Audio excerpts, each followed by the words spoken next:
everyone, and welcome to the very first podcast from An Ear for Men. I'm Paul Elam, and this first essay is entitled The New Male Archetypes, Servant, Slave, and Scapegoat.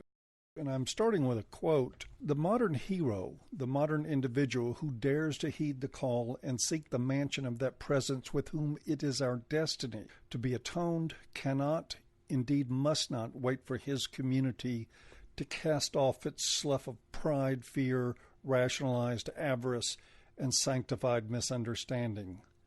Live, Nietzsche says, as though the day were here. It is not society that is to guide and save the creative hero, but precisely the reverse. And so every one of us shares the supreme ordeal, carries the cross of the Redeemer, not in the bright moment of his tribe's great victories, but in the silences of his personal despair. That's from Joseph Campbell, The Hero with 1,000 Faces. Anyone suggesting that they have ideas that will actually help men psychologically speaking has an obligation to place their philosophy, their rationale, front and center for men to see. I also understand that most practitioners don't really do that, especially in what I loosely define as the mental health industry. Usually what you get is a short and sputtering list of platitudes about wholeness, finding your inner this or inner that, accompanied by an obscure definition of the practitioner's approach. It is either that or you get nothing but the bill. This writing is intended to explain exactly what An Ear for Men is about in regard to assisting men specifically in their modern struggle for identity and for an understanding of where they fit in the world. The struggle is particularly important as the lack of identity and understanding may well result in some serious problems. Among them are family dysfunction, substance abuse, suicide, violence, anxiety, depression, shame, and a lack of self-respect that often crosses the line into self-hatred. It is not that the current crisis of male identity is the sole cause of these problems. It certainly isn't. Family dysfunction is a self-perpetuating malady passed down from parents to children. In and of itself, it has little to do with modern masculinity. Alcoholism is not a male problem, nor is violence or other forms of abuse, though professionals practicing under a feminist shingle may send that very message. When assessing problems, it can be very difficult to tell the difference between cause and symptom, between a problem and its source. Does family dysfunction cause substance abuse? Or is substance abuse the cause of the dysfunction? Is violence at the root of relationship problems, or do relationship problems fuel and promote the violence? Are all these problems symbiotic, just a teeter-totter interaction of various pathologies feeding off each other?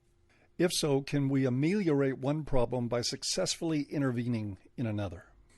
The philosophy here is that solutions begin with a recognition that there is indeed a crisis in male identity and male self-respect. It affects all of us, gay or straight, black or white, or other race, regardless of religion, lack of religion, or socioeconomic status. 50 years of gender politics have thrust all men into a new paradigm of sexual politics with no rule book. We now comprise 3 generations of men who have been pummeled with messages of who we are, almost all of them wrong, and who we are supposed to be, almost all of them destructive in one way or another. Our mental health industry is one of the prime proponents of these misguided ideas. They are espoused for profit at the expense of our men and boys. The classic historical masculine archetypes were those of hero, villain, ruler, warrior, creator, sage, rebel, and explorer, all of which either defined what men chose or what they were driven to be. They provided men with a model of what they chose not to be as well. They gifted men with a sense of identity and purpose, a rudder for the navigation of their life. To a great degree, with some downsides, they worked. Jungian analysts speculate that these archetypes are rooted in biology. It is also important to know that all these archetypes are anthropomorphic projections of the human male experience. They took root in our earliest mythologies because they were already in play in human life. Strangely, mythology told the real story of our lives. Every epic battle, great journey, tragedy, and triumph of mythical figures mirrored the internal and external experience of real human beings in some way or another.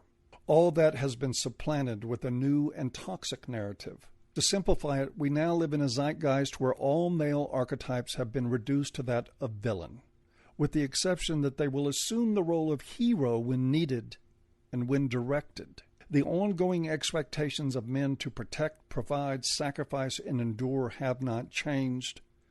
The change in narrative, however, demands that recognition and honoring of these things ceases in favor of persistent demonization. Similar changes have happened in the lives of women. The manipulator, the bitch, the saboteur, the queen, and the damsel in distress have usurped the timeless archetypes of mother, Demeter, daughter, Persephone, lover, Aphrodite, civic life and learning, Athena, etc. While all these and other female archetypes are on full display, the spectrum of those archetypes has begun to degrade into a vacillation between two roles based on immediate perception. Women are universally seen as the queen unless they are in distress or claim to be in distress.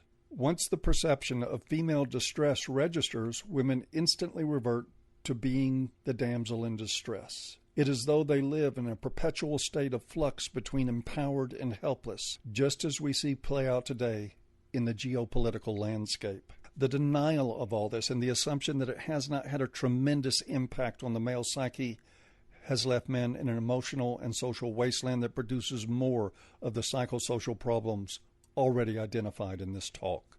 This leads to an inescapable conclusion. While men do need assistance with specific problems, they are also suffering from a famine of functional archetypes. Failing to recognize this, even if we seek in earnest to help them with problems symptomatic of that deficit, is putting a Band-Aid on potentially mortal wounds. If we are to help men, it requires us to enable them to nurture a new narrative of themselves in their lives. They need new archetypes that foster a new sense of identity if they're going to thrive in a new age. So what exactly is an archetype?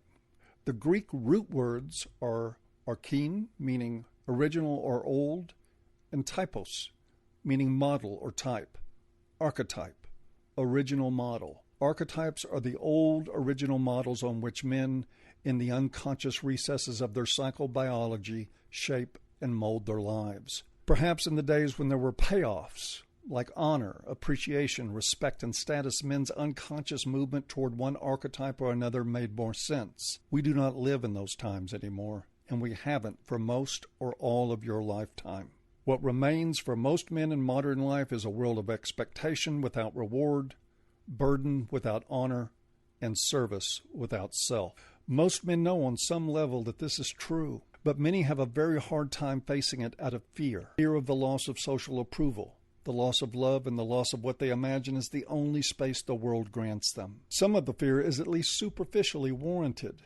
Facing these issues means reaching a level of consciousness sufficient to make you a bad fit in the world of the walking blind. It can make you unpopular with some. It means a new mythology with new archetypes born of a newer and more accurate picture of the world. The daunting challenge is that men can no longer afford the luxury of allowing biology alone to write their story. Technology and ideology have rendered that too dangerous. The old model makes men far too easy to manipulate and far too willing to comply with the manipulation to their own detriment.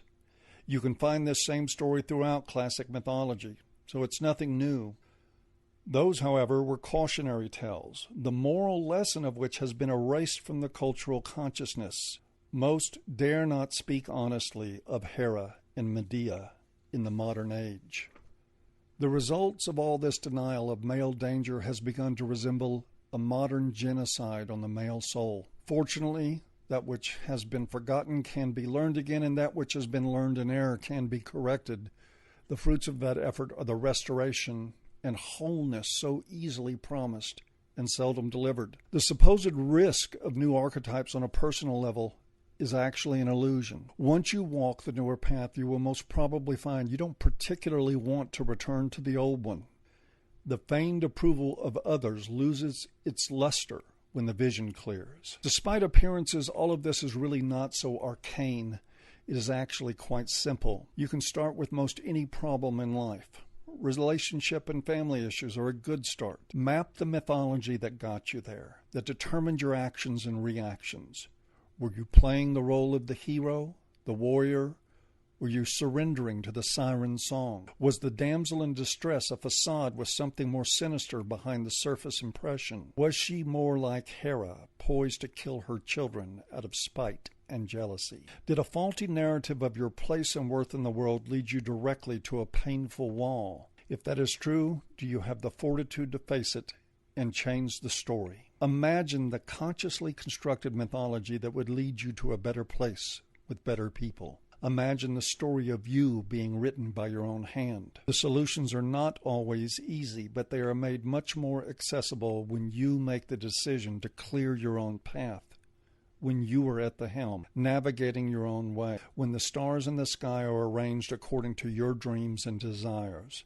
How many miserable professional men are out there who can remember a time when they aspired to be artisans, writers, or artists, only to watch those dreams buckle beneath the oppressive weight of a story they did not write? How many desperate men are clinging to a role of protector and provider, having become automatons in loveless, abusive marriages that have ground their self-respect into the dust? How many men have stories that end with a bottle of scotch and a handgun because they cannot breathe and do not know where to find free air? Men do need an alternative to the new mythology's archetypes of servant, slave, and scapegoat. The only thing preventing that from happening is clinging to a narrative they did not produce and which has never served them. That is what An Ear for Men is about. Not just a place for men to tell their stories, but to author and own them with support and encouragement from other men.